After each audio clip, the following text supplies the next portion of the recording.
안녕하십니까? 삶의 깊이를 더하는 지혜와 통찰의 시간입니다.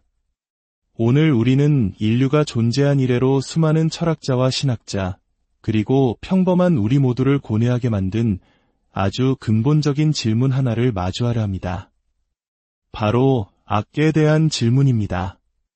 악이란 과연 무엇이며 모든 것을 선하게 창조하셨다는 하나님의 세상에 악은 대체 어디에서 온 것일까요? 이 깊은 여정을 시작하기에 앞서 잠시 시간을 내어 저희 채널을 구독하고 좋아요를 눌러주신다면 하나님의 은혜가 담긴 더 많은 이야기들을 세상과 나누는데 정말 큰 힘이 됩니다. 여러분의 삶에 늘 주님의 평안이 함께하기를 기도합니다. 자, 이제 함께 그 깊은 물음 속으로 들어가 보겠습니다. 첫 번째 질문은 이것입니다. 악이란 무엇인가? 이 질문에 대한 저의 첫 대답은 어쩌면 여러분을 조금 당황하게 만들지도 모르겠습니다. 저의 대답은 이것입니다. 악은 아무것도 아닙니다. 즉, 악은 존재하지 않습니다. 제가 너무 빨리 결론으로 건너뛴 것 같나요? 혹시 악의 실체를 부정하고 모든 것을 환상이라 여기는 이단 사상에 빠진 것은 아닌지 걱정하실 수도 있겠습니다. 하지만 그런 의미가 전혀 아닙니다. 제가 악은 아무것도 아니다 라고 말할 때 그 의미는 악이 어떤 것이 아니라는 뜻입니다. 우리는 종종 악을 마치 어떤 독립적인 실체처럼 생각하는 경향이 있습니다. 마치 우리가 마시는 물이나 공기 중에 떠다니는 바이러스처럼 혹은 세상 어딘가에 존재하는 어둡고 강력한 힘처럼 말입니다.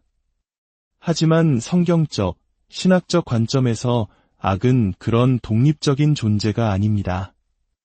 악은 그 자체로 존재하는 실체가 아닙니다. 존재론적 지위를 가지고 있지 않다는 말입니다. 그렇다면 악은 무엇일까요? 악은 실체의 행위입니다. 저와 여러분은 존재하는 실체입니다. 그리고 제가 선하지 않은 어떤 일을 할 때 저는 악한 일을 행하는 것입니다. 즉, 악은 어떤 존재가 행하는 활동이지 그 자체가 독립적인 존재는 아닙니다. 이 점을 더 깊이 이해하기 위해 우리는 교회사에서 이 문제를 가장 깊이 파고들었던 두 위대한 신학자를 만나보아야 합니다. 바로 초대교회의 교부 아우구스티누스와 중세 스콜라 철학의 거장 토마스 아퀴나스입니다. 이 두 사람은 악의 본질을 설명하기 위해 두 개의 라틴어 단어를 사용했습니다. 바로 네가티오와 프리바티오입니다. 네가티오는 부정을 의미합니다. 프리바티오는 결핍을 의미합니다. 즉, 역사적으로 악은 선의 부정이자 선의 결핍으로 정의되어 왔습니다. 이것은 매우 중요한 통찰입니다. 악은 선이라는 배경 없이는 정의될 수조차 없다는 뜻이기 때문입니다. 예를 들어, 우리는 불의라는 개념을 정의라는 개념이 먼저 있어야 이해할 수 있습니다. 불경건함은 경건함을 기준으로 삼아야만 인식될 수 있습니다. 이처럼 악은 선에 기생하는 존재와 같습니다. 숙주가 있어야만 살아남을 수 있는 기생충처럼 악은 선이라는 숙주 없이는 스스로 존재하거나 정의될 수 없습니다. 숙주가 죽으면 기생충도 함께 죽는 것처럼 선이 없다면 악이라는 개념 자체가 성립하지 않는 것입니다. 프리바티오, 즉 결핍이라는 개념도 마찬가지입니다. 17세기의 웨스트민스터 신앙고백 소요리 문답에서는 죄를 이렇게 정의합니다. 죄란 하나님의 법에 순응하지 않거나 그 법을 어기는 것입니다. 여기서 순응하지 않음이 바로 결핍, 즉 프리바티오의 개념입니다. 마땅히 있어야 할 순응과 순종이 결여된 상태가 바로 죄라는 것입니다. 하지만 16세기의 종교개혁가들은 여기에 매우 중요한 개념 하나를 덧붙였습니다. 그들은 악이 단순히 선의 부재나 결핍에 그친다면 자칫 악의 실제성과 그 파괴적인 힘을 간과할 수 있다고 보았습니다. 그래서 그들은 프리바티오 악투오사라는 용어를 추가했습니다.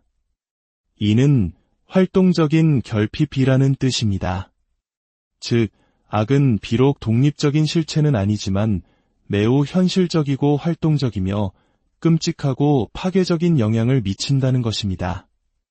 그것은 환상이 결코 아닙니다. 자, 여기까지가 첫 번째 질문, 악이란 무엇인가에 대한 고찰이었습니다. 이제 우리는 더 어렵고 심오한 두 번째 질문으로 넘어가야 합니다. 악은 어디에서 왔는가? 이 질문은 종종 기독교의 아킬레스건이라고 불립니다.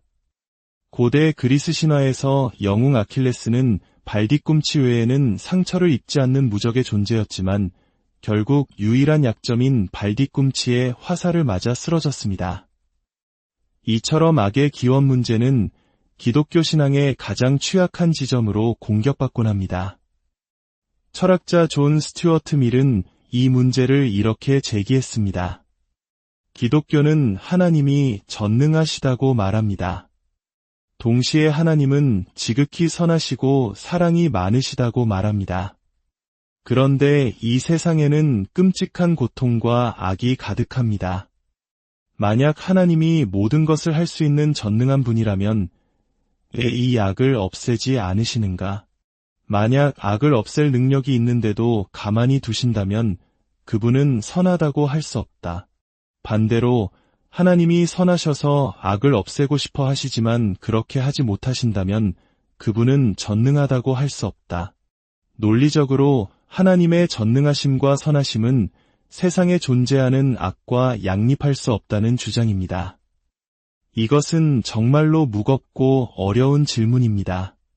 그렇기에 이 질문, 악은 어디에서 왔는가에 대한 저의 가장 짧고 솔직한 대답을 먼저 드려야겠습니다. 저는 모릅니다. 제가 이 세상에 사는 동안 이 질문에 대한 완전하고 만족스러운 해답을 찾을 수 없을 것이라고 생각합니다. 아우구스티누스도, 아퀴나스도, 칼뱅도, 루터도 이 문제와 씨름했지만 그 누구도 우리의 모든 의문을 풀어줄 명쾌한 답을 내놓지는 못했습니다. 그렇다면 우리는 여기서 멈춰야 할까요? 아닙니다. 저는 왜 우리가 이 문제에 대한 답을 알 수 없는지, 그리고 성경이 이 신비에 대해 어디까지 이야기하고 있는지를 함께 탐구해보고자 합니다. 사람들이 가장 흔하게 제시하는 답은 인간의 자유의지입니다. 아담과 하와, 혹은 그 이전에 타락한 천사 루시퍼가 하나님이 주신 자유의지를 사용하여 불순종을 선택했기 때문에 죄와 악이 세상에 들어왔다는 것입니다.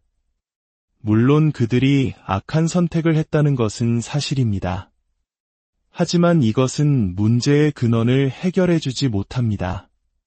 더 깊은 질문이 남기 때문입니다. 선하게 창조된 존재, 악한 성향이 전혀 없었던 아담과 하와가, 그리고 천사가 대체 악을 향한 선택을 하게 되었는가? 악한 선택을 하려면 그 선택에 앞서 악을 향한 아주 작은 욕망이나 성향이 먼저 있어야 합니다. 흠없이 선하게 지음받은 존재의 내면에서 그 최초의 악한 성향은 대체 어디에서 생겨난 것일까요? 자유의지라는 답변은 이 질문을 다시 던질 뿐 근본적인 해답이 되지 못합니다. 어떤 이들은 사탄의 강압이나 속임수 때문이라고 말합니다. 하지만 만약 아담과 하와가 저항할 수 없는 힘에 의해 강제로 죄를 지었다면 그들에게는 책임이 없습니다. 만약 무지 때문에 속아서 죄를 지었다면 역시 그들의 죄는 용서받을 수 있을 것입니다. 그러나 성경은 그들이 하나님의 명령을 분명히 알고 있었음에도 불구하고 사탄의 거짓말을 믿고 불순종했다고 기록합니다. 그들의 행위는 변명의 여지가 없는 죄였습니다. 이렇듯 모든 인간적인 설명은 결국 한계에 부딪힙니다. 이것이 바로 성경이 악을 불법의 비밀이라고 부르는 이유일 것입니다. 그렇다면 우리는 이 문제 앞에서 완전히 침묵해야만 할까요? 그렇지 않습니다. 성경은 악의 기원에 대한 철학적 설명 대신 악을 다루시는 하나님의 주권적인 섭리에 대해 이야기합니다. 여기서 저는 매우 조심스럽지만 중요한 명제를 제시하고자 합니다. 악은 선한 것이 아닙니다. 하지만 악이 존재한다는 사실 자체는 궁극적으로 선한 목적을 위해 사용될 수 있습니다. 이는 악 자체를 옹호하는 것이 결코 아닙니다. 성경은 선을 악하다 하거나 악을 선하다 하는 것을 엄격히 금합니다. 하지만 전능하시고 선하신 하나님께서는 인간의 악한 의도와 행위마저도 그분의 더 크고 선하신 계획을 이루는 도구로 사용하실 수 있다는 것입니다. 이것을 가장 극적으로 보여주는 예가 바로 창세기에 나오는 요셉의 이야기입니다. 형들의 시기로 인해 노예로 팔려가 억울한 감옥살이를 하는 등 온갖 고난을 겪었던 요셉은 훗날 이집트의 총리가 되어 가뭄으로 굶주리는 형들과 재회합니다. 형들은 보복을 당할까 두려워 떨었지만 요셉은 이렇게 말합니다. 두려워하지 마소서. 내가 하나님을 대신하리이까. 당신들은 나를 해하려 하였으나 하나님은 그것을 선으로 바꾸사 오늘과 같이 많은 백성의 생명을 구원하게 하시려 하셨나니 형들의 행동은 명백히 악한 것이었습니다. 그러나 하나님께서는 그 악을 통해 이스라엘 민족을 구원하시려는 선한 계획을 이루셨습니다. 그리고 이 원리의 정점에는 바로 예수 그리스도의 십자가가 있습니다. 인류 역사상 가장 추악하고 불의하며 악한 행위는 바로 하나님의 아들이신 예수님을 십자가에 못 박은 사건이었습니다.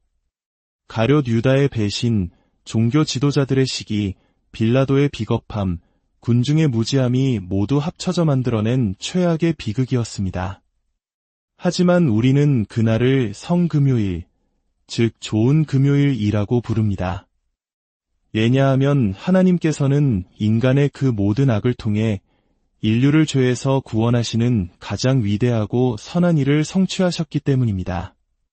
하나님께서는 그들의 악한 행위를 강제하지 않으셨지만 그분의 주권적인 계획 안에서 그 모든 일이 일어나도록 허락하셨고 그것을 통해 온 인류를 위한 구원의 길을 여셨습니다. 사랑하는 여러분, 우리는 악의 기원에 대한 완벽한 설명을 가지고 있지 않습니다. 어쩌면 영원히 알지 못할 수도 있습니다. 그것은 하나님의 깊은 신비에 속한 영역일지 모릅니다. 하지만 중요한 사실이 있습니다. 우리는 악의 기원은 몰라도 악의 미래는 알고 있습니다. 우리는 악의 종말을 알고 있습니다.